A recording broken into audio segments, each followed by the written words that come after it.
to the GCSB, if you want to write and request a letter just like Keith got, and seemingly everybody else, neither confirming, denying, or denying the existence of any information about you, there's a form letter that you can either send or base the letter on your own, whatever it is that you want to say.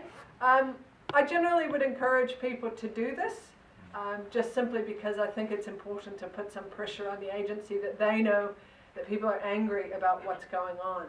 And that our group, Oasis, would really appreciate hearing from people back if you get a response back from the SIS and telling us what you've heard.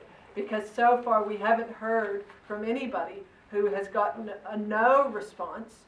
And there was a wonderful person up in Waitakere who got a response that was neither confirmed nor denied, to which he responded in a blog post that he wrote. He said, well, either that means one of two things. Either they have information about me or they don't have information about me. And as I'm a law-abiding New Zealander who has never done anything wrong and doesn't even have a criminal record, how can confirming that they don't have information about me be an issue of national security?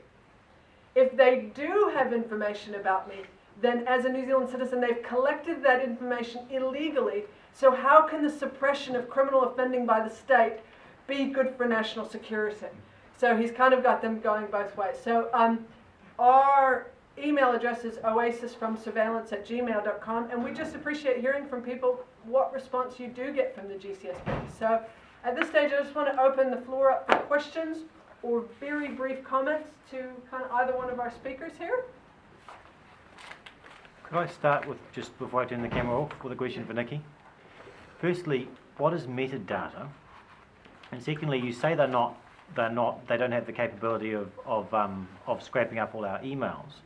But as I understand it, all our emails are in fact stored inside Gmail and Yahoo servers inside the United States, in which case, under the Foreign Intelligence and Surveillance Act, the US would certainly have access to all those emails, and to the extent that that's how they might have been monitoring tim.com, looking at some of the stuff that was released on that. There's a few questions there. Yep. I'll repeat what I said because I'm sure I'm right about this. The GCSB has its collection capabilities are directed towards those mainly satellite surveillance. And if you've got a clear account in New Zealand going to an extra account in New Zealand, that doesn't go overseas. And so if there is communications moving within networks within New Zealand, as far as I know, and I'm pretty certain I'm right, that is not being routinely screened like it might in another country. Everyone should be aware that if you've got a Gmail account and if you've got a lot of internet things, they do go through the States. If you're in an African country, nearly all your internet stuff goes through the UK. It's weird the way things are routed.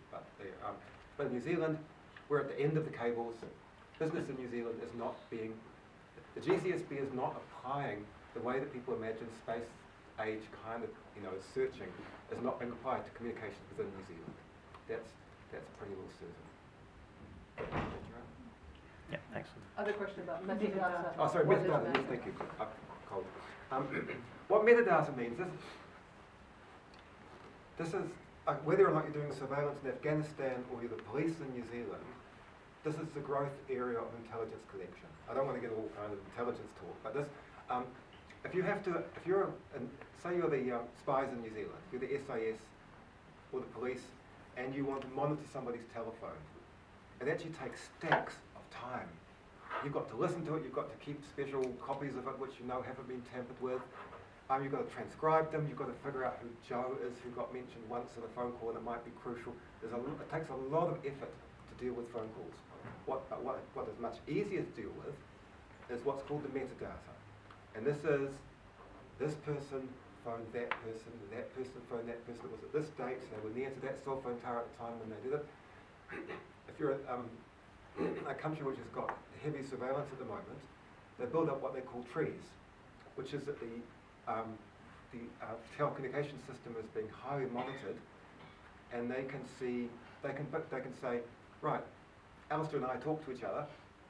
Well, Alistair and I are associated not because we talk to each other, but because we've both been talking to that same person often, who is actually separate from both of us, or is 2 steps away from us. That they can build up a map which relates people according to all kinds of connections to their communications, and And then they have sophisticated intelligence programs that they run over that metadata, that who called whom, time, place, and so on. And they run intelligence programs over that which look for distinctive patterns.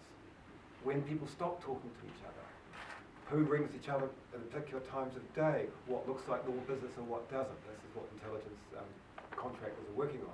So metadata is the growth area because it's the easiest one to do with computers. It's analysing that metadata means the who's doing what rather than exactly what they're saying data of communications.